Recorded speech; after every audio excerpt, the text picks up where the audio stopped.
Every Christmas Eve, we throw a holiday party. No one is allowed to leave for 48 hours. This one was human, but there was something wrong with him, as usual. The man had been flattened out to resemble the shape of a gingerbread man. He had large rotting gumdrops that were meant to be gingerbread buttons, sewed down his front. His mouth had been pulled back at the corners with some sort of metal hoops that pierced through his skin in order to give him a permanent smile. He waddled from side to side as he attempted to balance on his flattened feet. As he tried to walk out of the closet, his arms got stuck in the doorway and he ran into it over and over, slamming himself into it harder and harder each time until there was a sickening crunching noise and his arms flopped backwards. He finally waddled through the doorway and this time, he made it out further than the first creature had and began waddling towards us. "F this," Ben said, leaping behind the couch to take cover. I took a few steps back as the man continued to waddle towards the living room. Suddenly, a branch pierced through his chest from the back, and he was violently pulled back into the closet where he disappeared.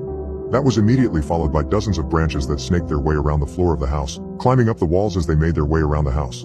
The branches were covered in the sharpest pine needles I had ever seen, with a few random broken ornaments hanging off of them. I jumped up onto a couch as the branches made their way into the living room and everyone else followed my lead as we watched the branches weave in and out of the floorboards. Suddenly, Alma screamed and I turned towards her.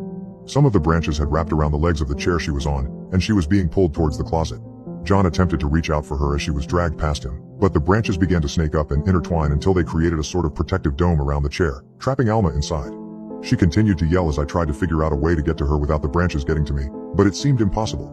It was like the branches had a mind of their own and were making sure that none of us could help Alma. We watched as she was dragged into the closet along with the chairs, before the branches finally retreated. "What was that? They've never taken any of us before," Ben said. No one replied as we continued to watch the closet. Suddenly, Alma leaped out and ran out, but was stopped a few feet away from the doorway. "What?" she shouted, panicked. "Let me out."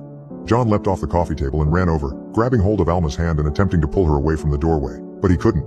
"Don't leave me here. Please, help me," Alma sobbed. Ben ran over and tried to help John, but something was holding Alma back and stopping them from pulling her away. "Ow!" Alma shouted suddenly. I ran over as Mel followed. "What happened?" I asked. "I don't know. Did we pull too hard?" John asked Alma. "Ow!"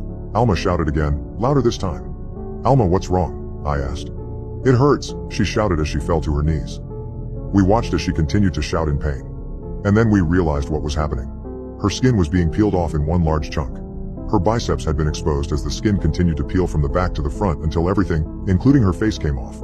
Alma continued to scream the whole time, even after her skin was off. Her skin began crawling towards us as she screamed and cried in the background, and it started to make sense why John's parents had told him to find a remote area to host the parties at. We began to back away as her skin continued to crawl towards us. I soon realized that it was heading towards John specifically, and he backed into a wall as it continued to snake towards him, climbing up his body. It was at this point that I realized that Alma had stopped screaming, and I turned just in time to see her limp body being dragged back into the closet.